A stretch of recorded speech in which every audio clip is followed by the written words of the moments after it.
Memaksimalkan pertumbuhan modal. Kunci dari pertumbuhan uang yang baik adalah berinvestasi dengan bijak supaya modal untuk bisnis atau jaminan masa depan kita bisa terakumulasi dengan baik. Nilai waktu dari uang adalah sebuah prinsip yang menyatakan bahwa uang yang diinvestasikan akan tumbuh seiring berjalannya waktu melalui bunga atau bentuk pengembalian lain.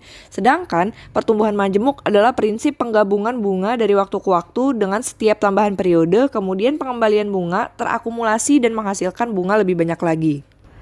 Saham. Saham merupakan besarnya kepemilikan atas suatu korporasi. Kepemilikan total dari suatu perusahaan kemudian dibagi dalam beberapa bagian kecil yang disebut dengan efek. Nilai saham ada dua, yaitu nilai real dan nilai nominal. Karakteristik saham biasa. Saham merupakan salah satu investasi yang paling beresiko karena ketidakpastian pasar saham dapat mengubah nilai saham tertentu dengan cepat.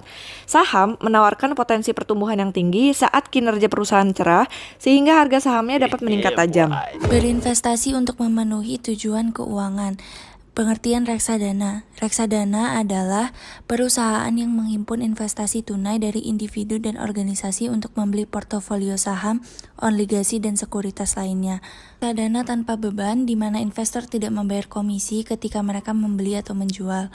Reksadana terbeban, di mana investor dikenakan komisi penjualan ketika membeli atau menjual. Alasan berinvestasi reksadana. Yang pertama, mudah membuka rekening. Yang kedua, terdapat berbagai pos dana yang dapat memenuhi tujuan keuangan apapun. Yang ketiga, diolah oleh manajer investasi sehingga kita hanya perlu mengeceknya sesekali saja. Tujuan investor yang pertama adalah stabilitas dan keamanan, yang kedua pertumbuhan modal konservatif, dan yang ketiga pertumbuhan agresif. Kelemahan reksadana adalah kurangnya beberapa kinerja reksadana yang setara dengan rata-rata pasar saham, akibat manajemen yang tinggi dan kurangnya kinerja saham itu sendiri mengakibatkan munculnya reksadana yang dikelola secara pasif. Exchange Traded Fund atau ETF merupakan sejumlah saham atau obligasi yang berada dalam suatu indeks yang melacak pergerakan keseluruhan suatu pasar tetapi tidak seperti reksadana. ETF bisa diperdagangkan seperti saham. Setiap unit penyertaan ETF naik dan turun seiring dengan berubahnya harga pasar. Materi selanjutnya adalah jual beli sekuritas. Saham, obligasi, reksadana dikenal dengan sebagian sekuritas atau surat berharga karena mencerminkan jaminan atau klaim yang bernilai secara finansial yang menjadi hak investor. Pasar sekuritas primer dan sekunder. Ada juga bursa efek, lantai bursa, bursa efek utama, bursa efek global, dan juga bursa Nasdaq atau National Association of Securities Dealer Automated Quotation. Konsolidasi internasional dari kepemilikan lintas negara. Kemajuan teknologi bersama dengan faktor kebijakan dan persaingan telah memicu konsolidasi bursa efek dan peralihan dari bursa konvensional ke elektronik. Kemudian perdagangan non-bursa, jaringan komunikasi elektronik, yaitu sistem perdagangan yang menyatukan pembeli dan penjual di luar lantai bursa. Selanjutnya perdagangan oleh investor individu, pialang saham, diskon broker, pialang jasa, investasi daring, dan macet saham dengan menggunakan pasar saham. Indeks pasar memberikan ringkasan penting mengenai keseluruhan tren harga baik dalam industri tertentu dan dalam saham secara umum. Kemudian The Dow merupakan indeks pasar yang paling tua yang digunakan di US.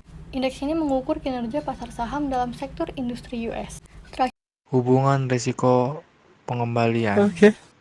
Investasi yang lebih aman cenderung menghasilkan pengembalian yang lebih rendah. Investasi yang berisiko menawarkan pengembalian atau imbalan yang lebih tinggi adalah hubungan risiko atau pengembalian atau imbalan.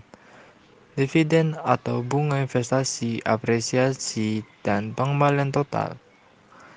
Tingkat pengembalian dari dividen yang telah dibayar kepada pemegang saham disebut pendapatan dividen saat ini. Apresiasi harga merupakan kenaikan dalam nilai dolar suatu investasi. Kenaikan modal yang dihasilkan dari kenaikan nilai pasar suatu investasi. Mengelola keuangan pribadi Anda. Yang pertama ada membangun perencanaan keuangan. Perencanaan keuangan atau financial planning merupakan proses pengamatan kondisi keuangan saat ini, mengenali tujuan yang ingin dicapai, dan mengantisipasi langkah dalam mencapai tujuan tersebut. Karena tujuan dari keuangan akan berubah seiring dengan berjalannya waktu, dan begitu juga dengan perencanaan Anda dapat berubah-ubah. Berikut langkah-langkah terhadap perencanaan keuangan pribadi. Langkah pertama, menilai kondisi keuangan Anda saat ini. Langkah kedua, mengembangkan sasaran keuangan Anda. Langkah ketiga, membuat rencana tindakan. Langkah keempat, menerapkan rencana tindakan keuangan Anda. Langkah terakhir, langkah kelima, merevaluasi dan merevisi rencana keuangan Anda. Selanjutnya, setelah membangun perencanaan keuangan, ada mendayagunakan nilai waktu dari uang secara lebih baik. Nilai waktu dari investasi apapun berakar dari prinsip pertumbuhan majemuk, yaitu melipat gandakan bunga yang diperoleh selama beberapa periode waktu. Dari sudut pandang keuangan, uang yang menganggur atau tidak diinvestasikan yang dapat diberdayakan untuk memperoleh lebih banyak uang lagi merupakan sumber daya yang tersia-siakan. Berikut yang bisa dilakukan untuk mendayagunakan nilai waktu dari uang secara lebih baik. Yang pertama, perencanaan untuk tahun-tahun emas. Makin awal Anda berinvestasi, makin besar daya keuangan Anda, dikarenakan Anda telah memberdayakan nilai waktu dari uang untuk periode waktu yang lebih panjang. Yang kedua, nilai waktu sebagai alat perencanaan keuangan.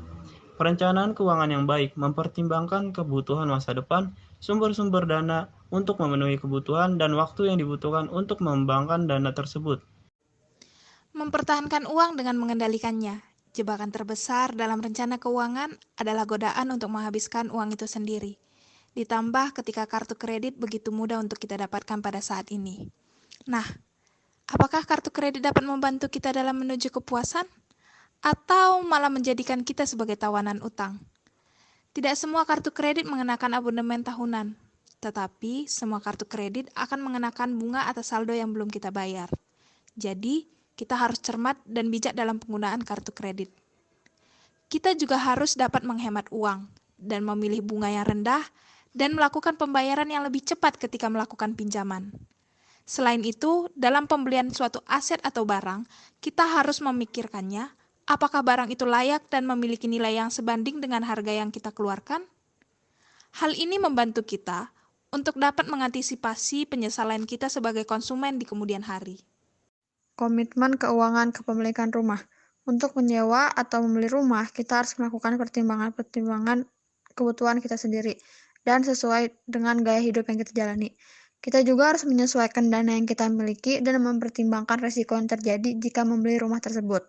Lalu selanjutnya, harga rumah berapakah yang bisa dijangkau? Karena membeli rumah merupakan investasi terbesar dalam hidup, masih banyak yang membuat kesalahan dalam membeli rumah, seperti membeli rumah tidak terjangkau dan melampaui budget yang kita miliki, yang akan berdampak pada masalah keuangan dan mengharuskan untuk membeli secara kredit. Jadi diharapkan agar lebih bijak dalam membeli rumah dengan harga yang dapat kita jangkau. Mempergunakan penghindaran pajak secara legal. Penghindaran pajak adalah suatu skema transaksi yang ditujukan untuk meminimalkan beban pajak dengan memanfaatkan kelemahan ketentuan-ketentuan perpajakan suatu negara. Di Indonesia, terdapat dua upaya yang dapat ditempuh, yaitu dilakukan secara legal melalui perencanaan pajak efektif dan dilakukan secara ilegal melalui pengelakan pajak. Keringanan pajak IRA. Individual Retirement Account atau IRA merupakan rekening tabungan dengan keuntungan pajak yang dapat disimpan dan diinvestasikan oleh individu dalam jangka panjang. IRA menyediakan keuntungan kas lebih besar ketimbang tabungan biasa karena mengurangi penghasilan kena pajak sebesar kontribusi setoran. Keringanan pajak ini didasari pada asumsi bahwa setelah pensiun mungkin akan memperoleh penghasilan yang lebih sedikit dan hanya perlu membayar pajak lebih rendah pada dana yang ditarik IRA sebagai bentuk penghasilan.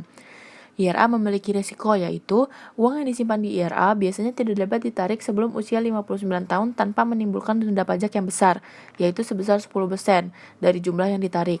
Namun, bisa melakukan penarikan dengan syarat-syarat khusus seperti membayar pengeluaran pendidikan dan membayar tagihan rumah sakit yang besar. RUT IRA versus IRA biasa. RUT IRA sendiri adalah kebalikan dari IRA biasa, yaitu ketentuan yang memungkinkan adanya akumulasi penerimaan bebas pajak untuk tabungan pensiun seseorang. Jika kita bandingkan RUT IRA dan IRA biasa, RUT IRA menjadi pilihan tabungan yang baik bagi mereka yang berharap berada di golongan pajak yang lebih tinggi di masa depan, membuat penarikan bebas pajak menjadi lebih menguntungkan. RUT IRA juga memiliki fleksibilitas besar dengan memungkinkan distribusi yang memenuhi syarat bebas pajak tanpa penalti sebelum usia pensiun. Namun, ada batasan pendapatan untuk membuka RUT IRA, jadi tidak semua orang memenuhi syarat untuk jenis akun pensiun ini. IRA dan pendidikan. Bergantung pada tingkat penghasilan, Education IRA atau IRA pendidikan adalah akun investasi yang digunakan untuk pajak untuk pendidikan tinggi. Sekarang lebih dikenal sebagai Coverdell Education Saving Account atau WSA. Dana yang disimpan di bawah IRA pendidikan dimaksudkan untuk digunakan menutupi biaya pendidikan di masa depan, seperti uang sekolah, buku, dan seragam, di tingkat pendidikan dasar, menengah, dan tinggi. Di dalam IRA pendidikan, dapat ditarik bebas pajak saat dibutuhkan untuk pendidikan. Namun, rekening tersebut harus dilikuidasi seluruhnya pada saat penerima mencapai usia 30 tahun. Jika tidak, akan dikenai denda dan pajak. Itu profit atau keuntungan yang dimiliki, entah itu perorangan atau bersama, yang didapatkan seutuhnya. Salah satu cara untuk melindungi kekayaan adalah dengan asuransi jiwa.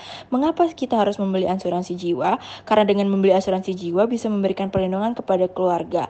Lalu, apa manfaat yang diberikan oleh asuransi jiwa? Dengan memiliki asuransi jiwa, khususnya untuk orang yang memiliki tanggungan seperti pasangan yang memiliki anak, akan sangat diperlukan jika di masa depan terjadi sesuatu pada kedua orang tua. Lalu, berapa yang sebaiknya saya beli?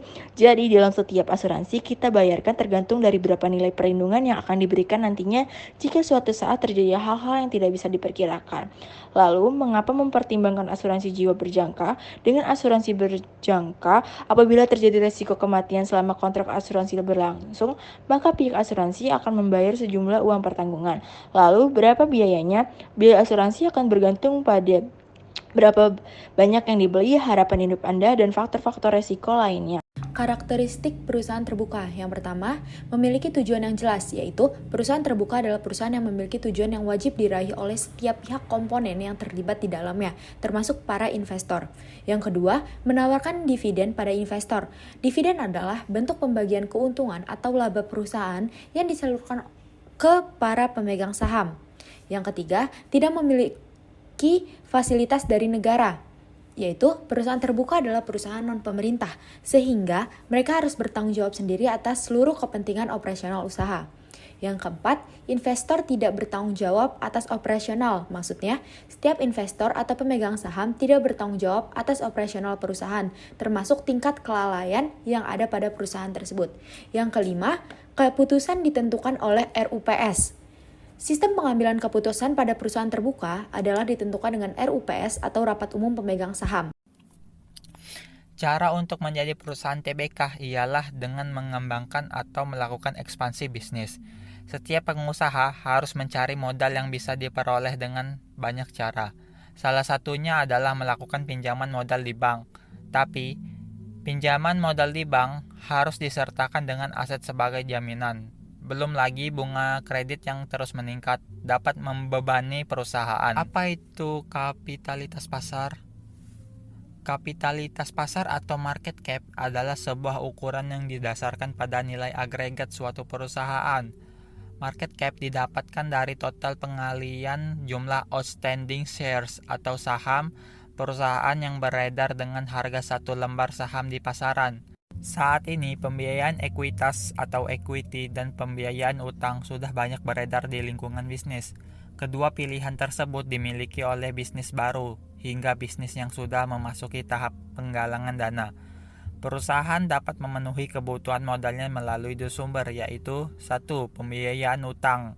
Pembiayaan utang adalah pinjaman jangka panjang yang berasal dari pihak luar perusahaan. 2. Pembiayaan ekuitas. Pembiayaan ekuitas adalah penggunaan dana pemilik internal perusahaan sebagai sumber pembiayaan. Manajemen risiko. Langkah pertama, mengidentifikasi risiko dan potensi kerugian. Manajer menganalisis risiko perusahaan untuk mengenali potensi kerugian. Langkah kedua, mengukur frekuensi dan keparahan kerugian serta dampaknya.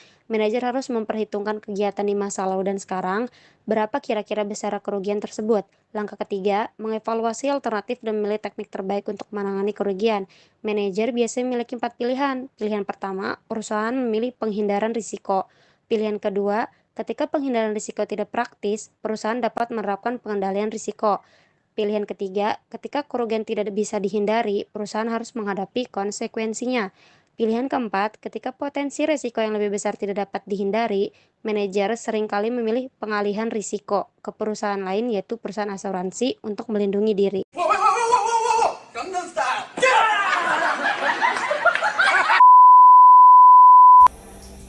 Asuransi sebagai manajemen risiko. Risiko ada yang dapat diasuransikan harus memenuhi 4 kriteria berikut. 1. Dapat diramalkan, 2. Korban, 3. Tidak berkaitan, 4. Dapat dibuktikan. Bentuk-bentuk khusus asuransi untuk bisnis. Bisnis memiliki beberapa pilihan bentuk asuransi, yaitu 1. Asuransi tanggung gugat, 2. Asuransi harta benda, 3. Asuransi gangguan bisnis, 4. Asuransi untuk orang utama, yang terakhir adalah kesepakatan penerusan bisnis.